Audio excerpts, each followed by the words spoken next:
اے لوگو جو ایمان لائے ہو، جو پاک چیزیں اللہ نے تمہارے لیے حلال کی ہیں انہیں حرام نہ کر لو اور حد سے تجاوز نہ کرو، اللہ کو زیادتی کرنے والے سخت ناپسند ہیں۔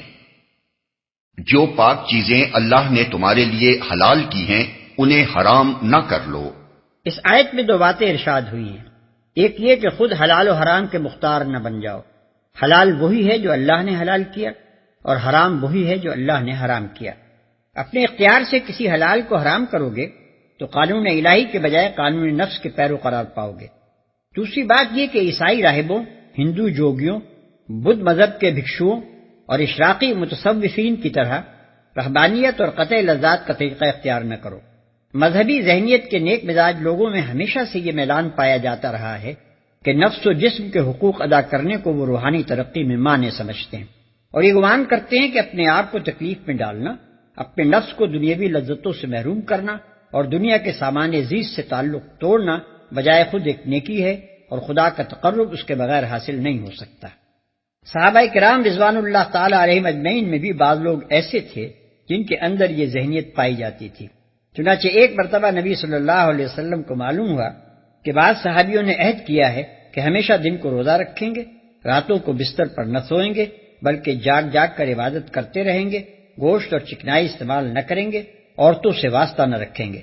اس پر آپ نے ایک خطبہ دیا اور اس میں فرمایا کہ مجھے ایسی باتوں کا حکم نہیں دیا گیا ہے، تمہارے نفس کے بھی تم پر حقوق ہیں، روزہ بھی رکھو اور کھاؤ پیو بھی، راتوں کو قیام بھی کرو اور سو بھی۔ مجھے دیکھو میں سوتا بھی ہوں اور قیام بھی کرتا ہوں، روزے رکھتا بھی ہوں اور نہیں بھی رکھتا، گوشت بھی کھاتا ہوں اور گھی بھی، پس جو میرے طریقے کو پسند نہیں کرتا وہ مجھ سے نہیں ہے۔ پھر فرمایا یہ لوگوں کو کیا ہو گیا ہے کہ انہوں نے عورتوں کو اور اچھے کھانے کو اور خوشبو اور نیند اور دنیا کی لذتوں کو اپنے اوپر حرام کر لیا ہے۔ میں نے تو تمہیں یہ تعلیم نہیں دی ہے کہ تم راہب اور پادری بن جاؤ۔ میرے دین میں نہ عورتوں اور گوشت سے اجتناب ہے اور نہ گوشہ گیری و عزلت نشینی ہے۔ ضبط نفس کے لیے میرے ہاں روزہ ہے۔ رہبانیت کے سارے فائدے یہاں جہاد سے حاصل ہوتے ہیں۔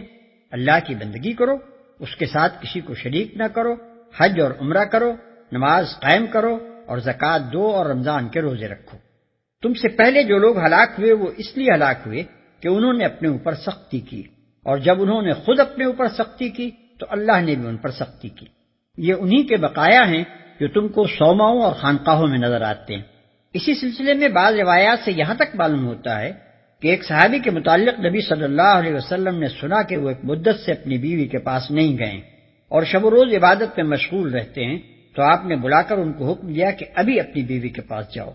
انہوں نے کہا میں روزے سے ہوں۔ آپ نے فرمایا روزہ توڑ دو اور جاؤ۔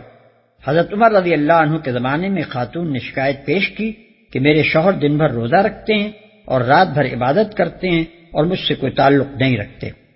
حضرت عمر نے مشہور تابعی بزرگ کعب بن ثور الازدی کو ان کے مقدمے کی سماعت کے لیے مقرر کیا، اور انہوں نے فیصلہ دیا کہ اس خاتون کے شوہر کو 3 راتوں کے لیے اختیار ہے کہ جتنی چاہیں عبادت کریں، مگر چوتھی رات لازماً ان کی بیوی کا حق ہے۔ اور حد سے تجاوز نہ کرو۔ حد سے تجاوز کرنا وسیع مفہوم کا حامل ہے۔ حلال کو حرام کرنا اور خدا کی ٹھہرائی ہوئی پاک چیزوں سے اس طرح پرہیز کرنا کہ گویا وہ ناپاک ہیں، یہ بجائے خود ایک زیادتی ہے۔ پھر پاک چیزوں کے استعمال میں اسراف اور افراط بھی زیادتی ہے۔ پھر حلال کی سرحد سے باہر قدم نکال کر حرام کی حدود میں داخل ہونا بھی زیادتی ہے۔ اللہ کو یہ تینوں باتیں ناپسند ہیں۔ وَكُلُوا مِمَّا